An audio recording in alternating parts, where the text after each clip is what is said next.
독자 여러분 안녕하십니까? 대구 경북을 대표하는 시도 때도 없는 뉴스 진행자 송보입니다. 오늘의 주요 뉴스입니다. 대구 경북 신공항 특별법이 13일 국회를 통과했습니다. 지난 2020년 7월 신공항 공동후보지가 선정된 지 2년 8개월여 만입니다. 신공항 특별법은 이날 제405회 임시국회 제4차 본회의에서 254명의 의원이 표결에 참여해 찬성 228명, 반대 9명, 기권 17명으로 의결됐습니다. 특별법에는 기부대 양료 부족분에 대한 국고 지원, 신공항 건설 사업 예비 타당성 조사 면제, 국토교통부 소속 신공항 건설 추진단 설치, 각종 인허가 의제, 10km 범위 내 주변 개발 예정 지역 지원, 종전부지에 대한 특별구역 지정 등의 내용을 담고 있습니다.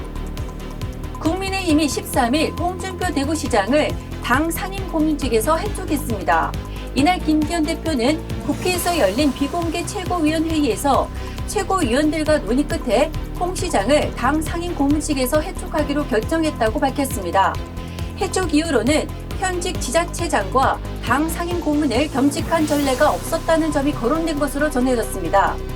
홍 시장은 강한 불쾌감을 드러내며 더 왕성하게 의견을 개진하겠다는 입장을 밝혔습니다.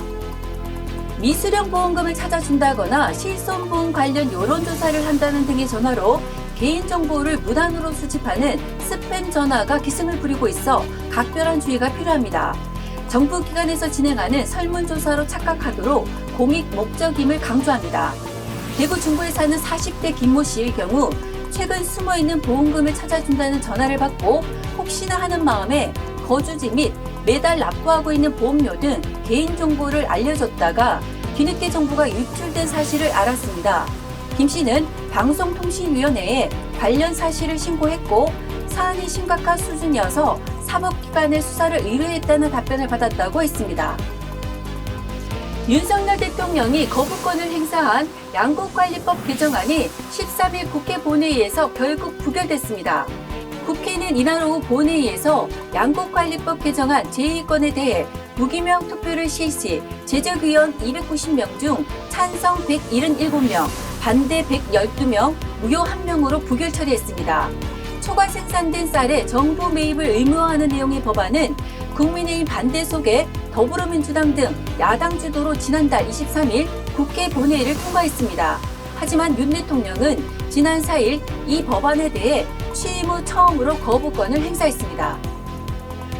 경주시가 국가철도망 사업에 따라 기능을 상실한 폐역 17개와 회선 80.3km 등 폐철도 부지 활용 방안에 나섰습니다. 폐역 17개 중 도심과 인접한 7개 역을 행정, 상업, 문화 주거 공간으로 조성하고 폐선은 10개 폐역과 지역별로 맞춤형 개발 사업을 추진합니다. 준하경 시장은 폐철도 부지의 개발은 새로운 천년 경주를 열어가는 중요한 과업인 만큼 경제, 문화, 관광 등 종합적으로 검토해 지역 경제 발전과 시민들의 기대 부응을 위해 조속히 추진하겠다고 말했습니다. 커피도시 대구의 위상을 높일 제5회 대구 커피 베이커리 축제가 15, 16일 양일간 수성못 상화동산 일원에서 열립니다. 커피와 카페 문화, 베이커리 음악 등을 함께 즐기는 감성형 축제를 표방합니다. 핸드드립 체험, 재즈 및 아카펠라 등 다양한 체험 공연 행사도 마련합니다. 축제에는 커피 베이커리 업체, 푸드트럭 등 총 35개사가 참여합니다. 문인이 커피 일본가 대표는 대구 커피 베이커리 축제에 1회부터 매년 참가하고 있다며 방문객들이 축제를 통해 명실상부한 커피도시 대구의 맛과 향을 제대로 느끼셨으면 좋겠다고 말했습니다. 대구와 경북에는 건조특보가 발효 중입니다. 대구 기상청 관계자는 대기가 매우 건조하고 바람도 강하게 불면서 작은 불씨가 큰 불로 번질 수 있으니 산불 및 각종 화재 예방에 각별히 유의해야 한다고 강조했습니다.